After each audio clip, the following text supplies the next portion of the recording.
Picture a country that rewrote the rules of war in 3 weeks. Armies that moved like weather systems.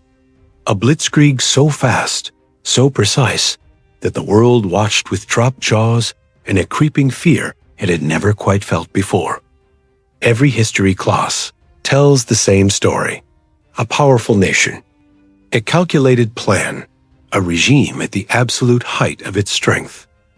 But here is what those textbooks quietly skip over in the months leading up to September 1939. The government running that country had run out of money.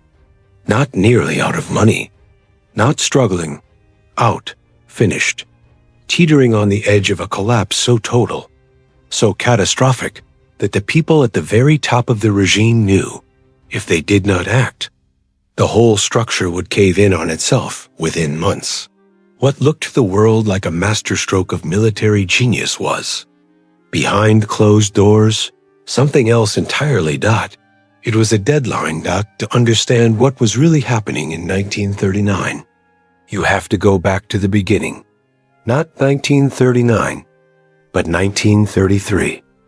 When the new German government took power, it inherited a nation with nearly a third of its workforce unemployed. A currency that had already been through the fire of hyperinflation once before, and a population that was desperate, angry, and looking for someone to blame. What happened next looked, from the outside, like an economic miracle. Factories reopened. Unemployment plummeted. Roads were built, stadiums, airfields, bridges. The regime put Germany back to work, and the world noticed. But there was a secret buried in the mechanics of it all. The funding driving that recovery was fake. Not metaphorically fake. Structurally, deliberately fake.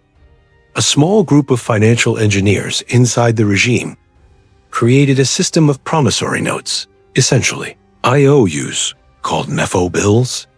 These bills were used to pay arms manufacturers without the payments appearing in the official government budget.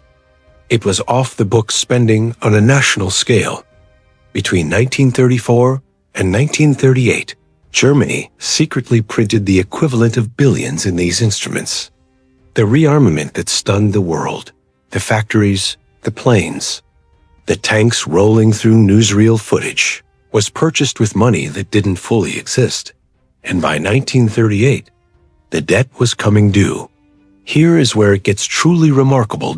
By the late 1930s, Germany's foreign currency reserves, the gold and hard currency that a country needs to buy raw materials on the global market, were almost entirely gone.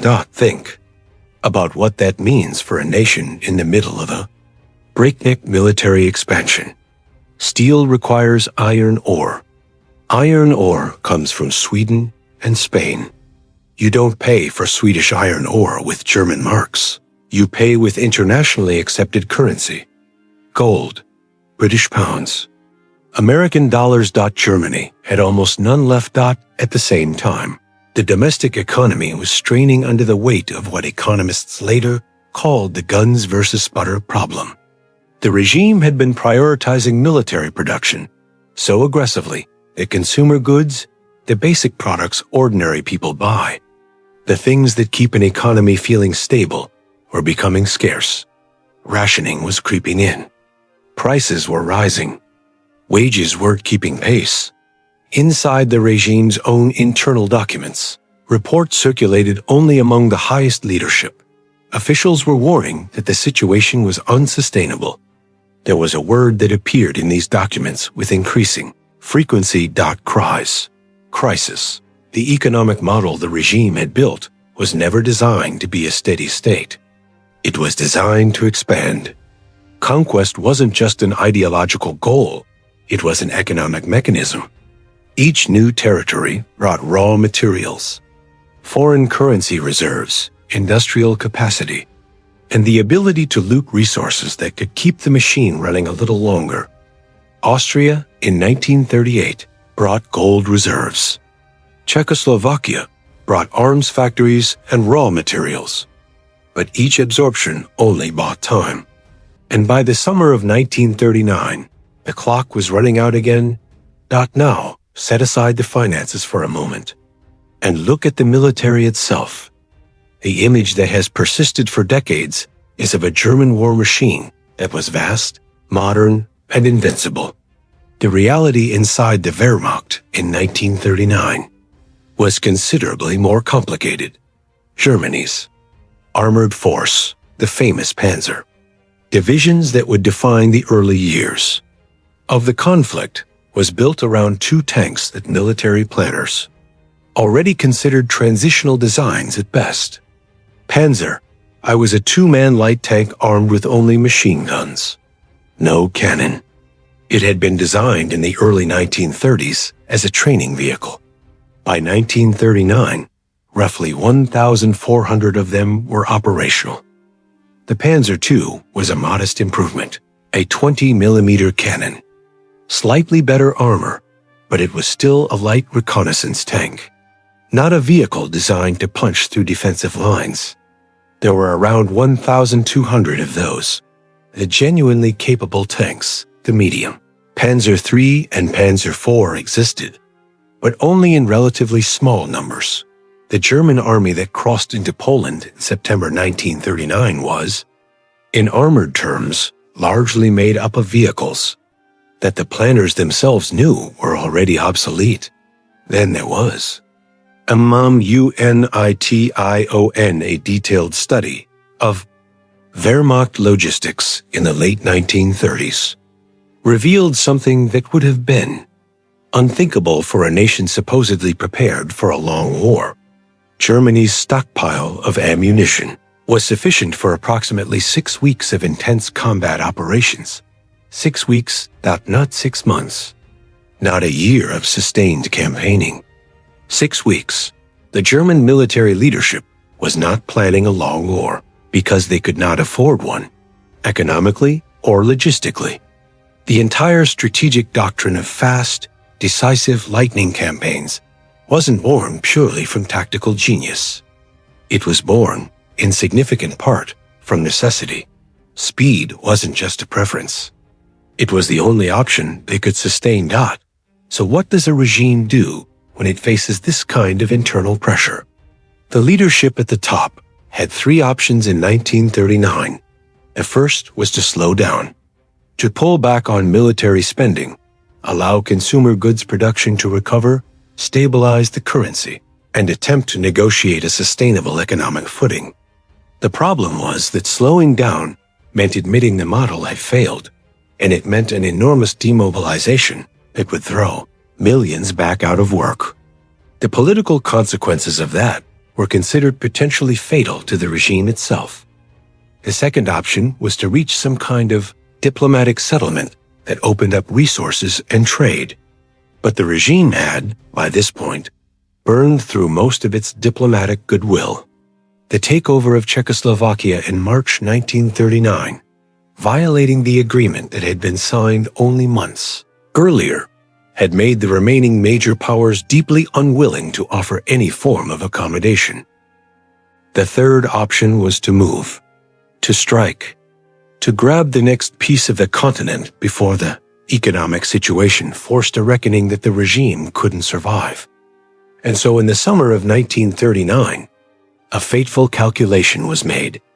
The assessment from the top was that Britain and France would not fight, or if they did, they would do so half-heartedly, and a rapid military victory could be achieved before the logistical and financial realities caught up with the campaign. It was a gamble built on desperation, dressed up as confidence. There's a phrase that historians use when describing the economic structure of the Third Reich. They call it a self-devouring system. The regime had built an economy that could only sustain itself through perpetual territorial expansion.